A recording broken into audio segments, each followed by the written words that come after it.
Khuman Lampak Sports Complex ta atoppa singa meeman-nadrabasingi Sanabung ama Thamnaba YAS Minister da proposal Thakhre haina Social Welfare Minister Dingo na phongdokhre wafam asi ngasi malem gi oina pangthokliba International Day of Persons with Disabilities ki thorom da makna phongdokhibane Manipur lenga ki Social Welfare Department asinduna Palace Compound leiba Chandrakiti Auditorium da pangthokpa thorom adu kumari lenana Social Welfare Minister Dingo na hai ngasi pangthokliba thoram asina khunai asida miga meeman-nadrabasingi achauba mafam ama piri maikhoige haithoi singthoiba amade atoppa miyoi singdagi tadana tauba ngamba khudingmak amade makhoigi ningkha tamba aikhoina matam pumbada ikai khumnagadabane hauzik makhoida state amadi center gi makhada leiba scheme kaya gi kanabasing fanghale meeman-nadrabasing asi sana khonabada hai singba kaya leiba maramna makhoigi oiba akhanaba sanabung ama Khuman Lampak Sports Complex Thamnaba YAS Minister da proposal amazu Thakhre haina makna makha takhi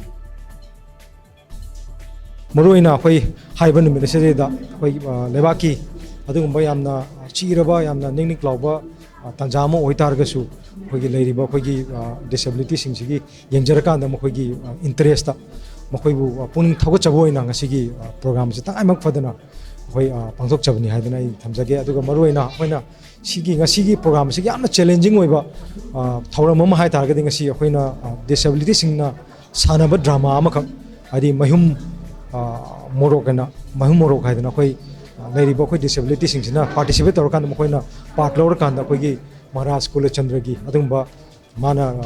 keno da khoigi kalapani da magi punchi bikhamna kiba adugumba gi keno da theme da haiba tare ko disability singsina sanaba yamna nungaiba adumba yamna challenging oiba lila ma yauri haidana mana thamjana thoram adu komari lenana Social Welfare Department gi Director NG Uttam na hai miga meeman-nadre haiduna wakhal sonthagadaba miga meeman-nadrabasingbu aikhoina matam pumbada nungsina loina gadabani haina phongdokhi